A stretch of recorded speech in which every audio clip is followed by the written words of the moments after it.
Pada bagian ini akan menjelaskan mengenai proses validasi data capaian output baik di aplikasi SaaS Sakti, juga Irakonata maupun validasi manual KPPN.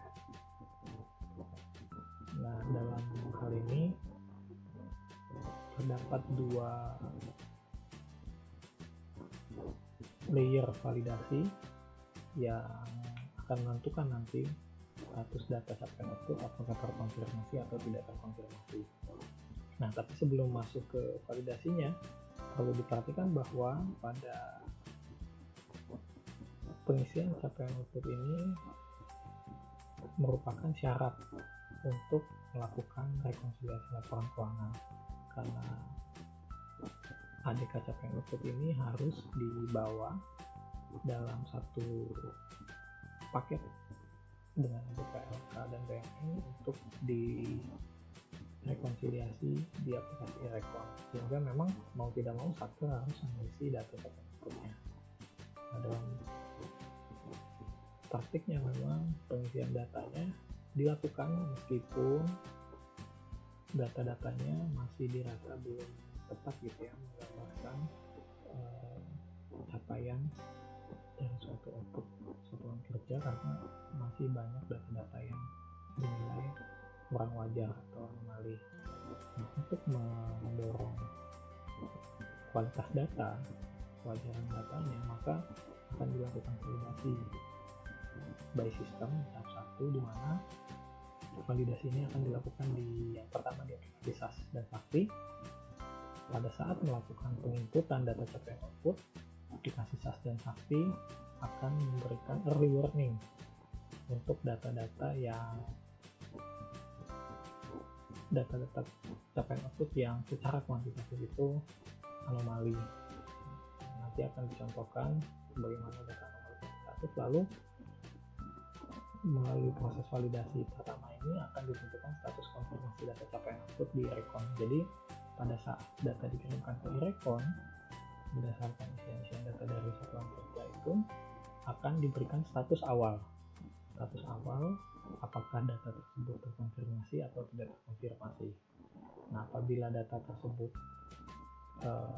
lolos validasi, maka statusnya akan terkonfirmasi gitu. Tapi kalau tidak lolos validasi tahap pertama, maka status awalnya di Irekon adalah tidak terkonfirmasi, sehingga untuk data-data seperti itu akan dilakukan analisis terlebih dahulu oleh KPPN, yakni dengan mengecek dan menganalisis isian keterangannya yang diinput oleh satuan kerja apakah sudah memadai atau belum. Jadi data-data yang sifatnya anomali kuantitatif itu harus dapat dijelaskan secara memadai. Nah, nanti bagaimana suatu data dapat dikategorikan sebagai data ya anomali kuantitatif yang dijelaskan secara memadai. Nah, sebelumnya dalam aplikasi SaaS dan juga Sakti misalnya akan ada beberapa penyesuaian gitu. Apabila input datanya disinyalir menimbulkan anomali atau nilai tidak wajar, tapi di aplikasi SaaS maupun Sakti akan memberikan warning gitu, apakah pengisian datanya sudah tepat atau tidak. Warningnya itu ada yang berupa peringatan saja, nah ada berupa penolakan data. Nah, dalam ini ada setidaknya 7 validasi ya, 7 bentuk validasi pengisian data.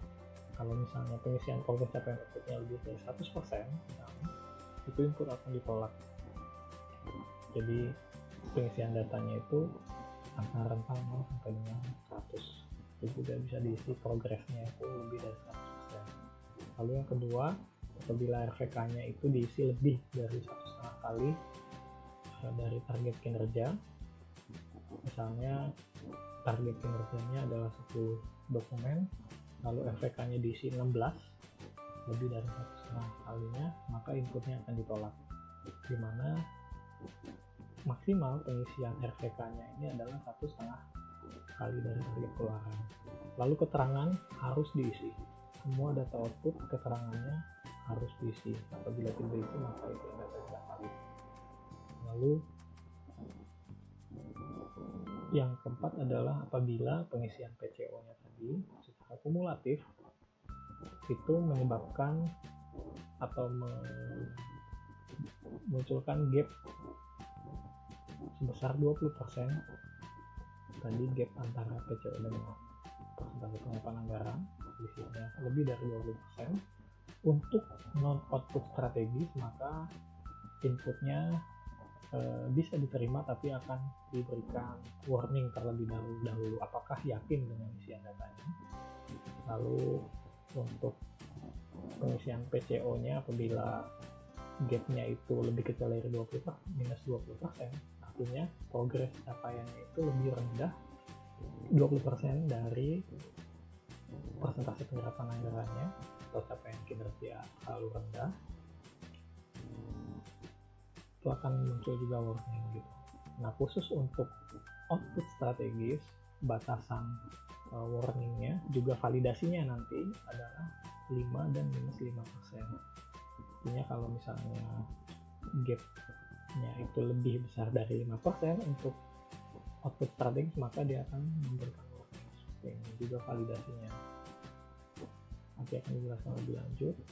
Lalu yang keenam adalah kalau RVK-nya atau PCO-nya nggak diisi maka inputnya ditolak. Lalu kalau misalnya RVK-nya diisi lebih dari 0 tapi PCO-nya diisi 0, artinya sudah ada capaian fisiknya gitu tapi belum ada progresnya, itu tidak bisa diisi karena inputnya akan ditolak. Terdapat dua jenis anomali data dalam pengisian data capaian output. Yang pertama anomali kuantitatif yang diidentifikasi dari ketidakselarasan antara data yang bersifat kuantitatif seperti PCO dengan PPA, lalu ketidakselarasan PCO dengan PPA maupun SPK dengan target keluaran. Untuk anomali kuantitatif ini bisa diuraikan kembali menjadi dua macam anomali, yaitu anomali gap yang melihat dari sisi perbandingan antara PCO dan PPA, juga anomali kuantitatif lainnya.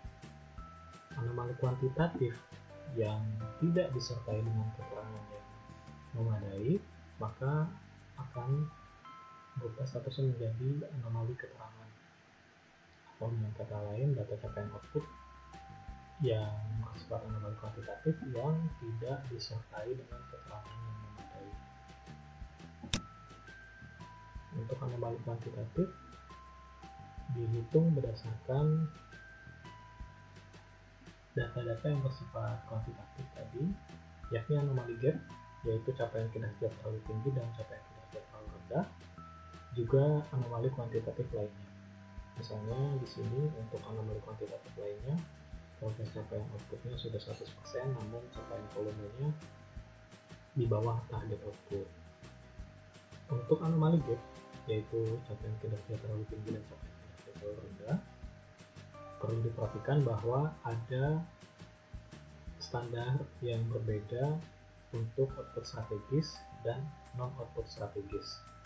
Suatu data capaian output untuk output strategis dikatakan anomali kuantitatif apabila gap antara PCO dengan PPA-nya lebih besar dari 5% atau lebih kecil dari minus 5%.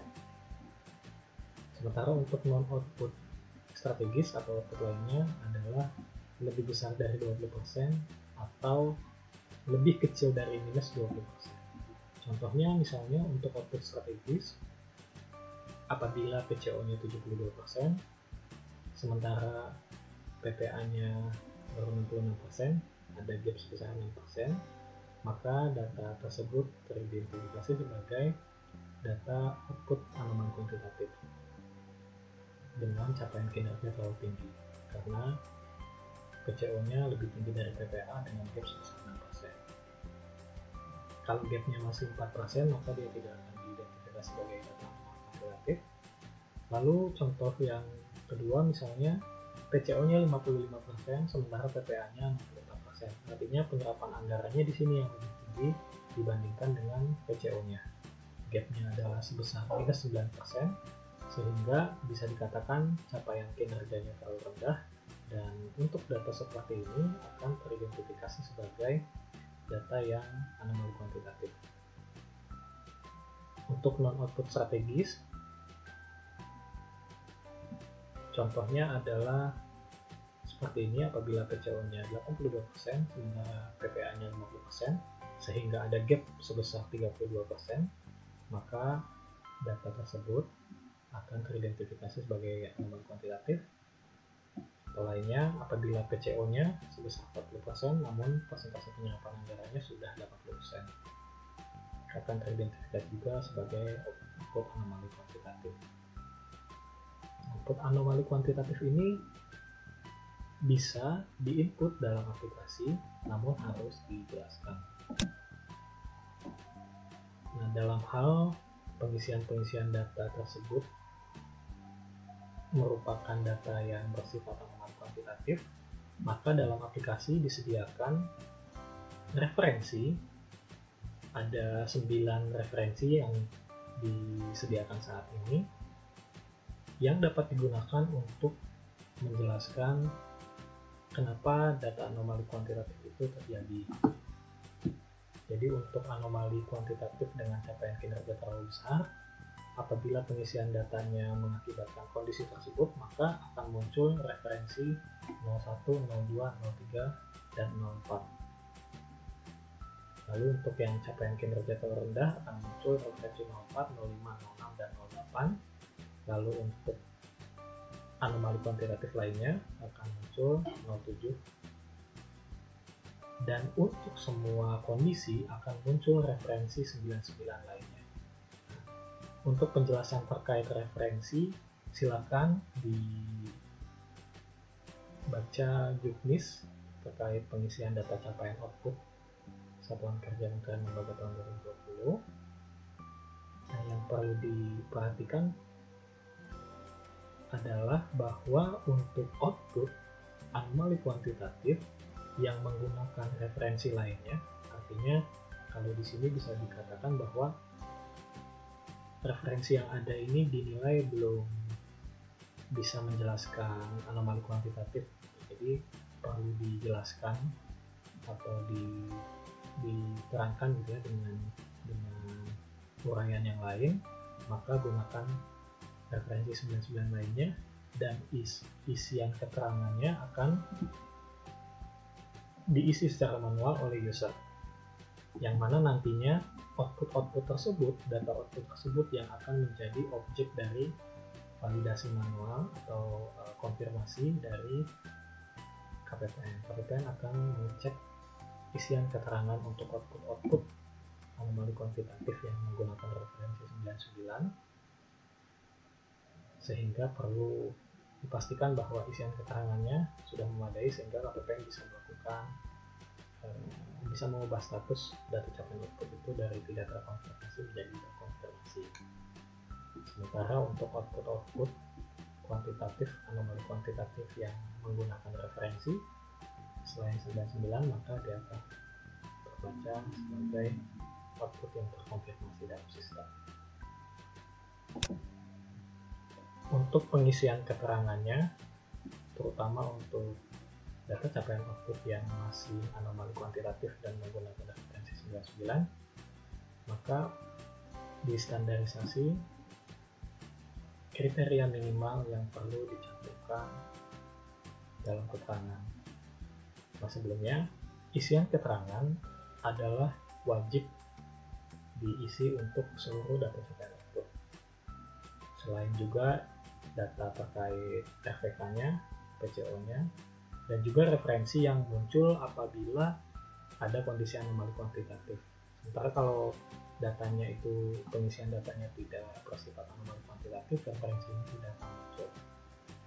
Nah, apabila data bersifat anomali kuantitatif, muncul referensi dan dipilih referensi 99 atau referensi lainnya untuk menambahkan keterangan secara manual, Maka kriteria minimal yang dicantumkan dalam keterangan adalah yang pertama, harus mencantumkan ulang PCO dan RPK-nya sesuai dengan isian data serta periode pengisiannya. Lalu kriteria yang kedua, harus menyajikan tahapan atau aktivitas yang sudah dilalui. Apabila satu komponen dari kriteria keterangan ini tidak terpenuhi, maka untuk output-output yang tadi yang sudah dibilang akan diidentifikasi atau dikonfirmasikan ulang oleh KPPN agar diperbaiki di aplikasi SAS maupun satunya. Nah, isian keterangannya sendiri sebenarnya tidak hanya tertutup untuk informasi yang tadi saja, tapi juga bisa diisi dengan informasi terkait dengan permasalahan juga, lalu tindak lanjut, misalnya juga terkait dengan metode perhitungan, sehingga bisa dijustifikasi bahwa data-data yang misalnya bersifat anomali kuantitatif itu masih wajar, ataupun misalnya menambahkan keterangan atau penjelasan lainnya.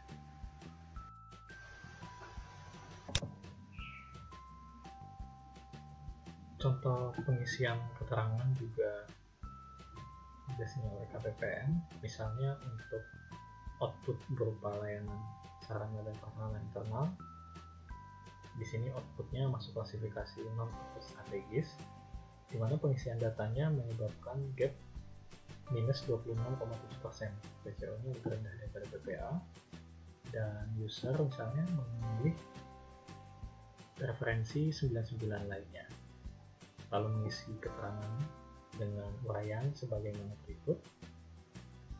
Nah, berdasarkan uraian tersebut, maka diidentifikasi bahwa untuk data output layanan sarana dan prasarana internal ini dinilai sudah memadai karena yang pertama sudah mencantumkan periode yang sesuai dan menyajikan tahapannya. Di sini periodenya ada untuk periode bulan April. Lalu karena output layanan, maka tidak perlu di-breakdown tahapan lebih lanjutnya. Nah, di sini disampaikan progres layanan mencapai 33,3% dan realisasi keluaran sebesar 0 layanan sesuai dengan isian datanya, dan juga menambahkan penjelasan mengapa gap-nya ini tinggi, di mana di sini disebutkan bahwa gap yang cukup tinggi karena adanya realisasi yang besar untuk peralatan dan mesin sebesar 2,5 miliar. Nah, ini informasi tambahan yang tentunya berguna bagi Kementerian Keuangan untuk memonitor pen output dari kementerian lembaga. Contoh yang kedua adalah output berupa laporan pemantauan evaluasi dan kinerja termasuk dalam klasifikasi output strategis, dan untuk periode bulan Oktober di mana isian datanya memunculkan gap sebesar minus 8,3%, artinya PCO-nya lebih rendah daripada PPA-nya, di mana isian keterangannya adalah sampai dengan Oktober penyusunan laporan serentak pembahasan dan progres 60% dan belum ada laporan atau 0 PK-nya, yang mana untuk keterangan ini, isian keterangan ini sudah sesuai dengan kriteria, sehingga data output ini meskipun gapnya di atas tadi ambang di bawah minus 5% ambang gap, tapi tetap dapat diubah statusnya menjadi terkonfirmasi oleh KPPN. Lalu ini contoh selanjutnya berupa output dokumen pembahasan anggaran terkait 115 keputusan yang termasuk klasifikasi non-output strategis. Pengisian datanya untuk bulan November, di mana isiannya menyebabkan gap sebesar minus 31,4%, PCO-nya lebih rendah dibandingkan PPA-nya. Isian keterangannya bila diidentifikasi ini tidak sesuai dengan kriteria, karena yang pertama periode yang dicantumkan di sini berbeda dengan periode pengisian data, yakni bulan November, sementara yang dicantumkan adalah bulan sampai dengan Oktober. Lalu untuk RPK yang sudah sesuai, namun progress capaian outputnya juga berbeda. Di sini ditulis 60,9%, sementara di uraian keterangannya dituliskan 59%. Sehingga untuk output seperti ini, PPN akan melakukan konfirmasi ke satuan kerja, di mana nanti satuan kerja diminta untuk melakukan perbaikan data, bisa entah itu menambah informasi atau memperbaiki informasi mengenai isian keterangannya. Jadi lalu juga atau mengubah misalnya progres isian data, progres capaian outputnya, misalnya ternyata yang benar adalah 59% atau tidak sesuai dengan kriteria sebagaimana tadi disampaikan.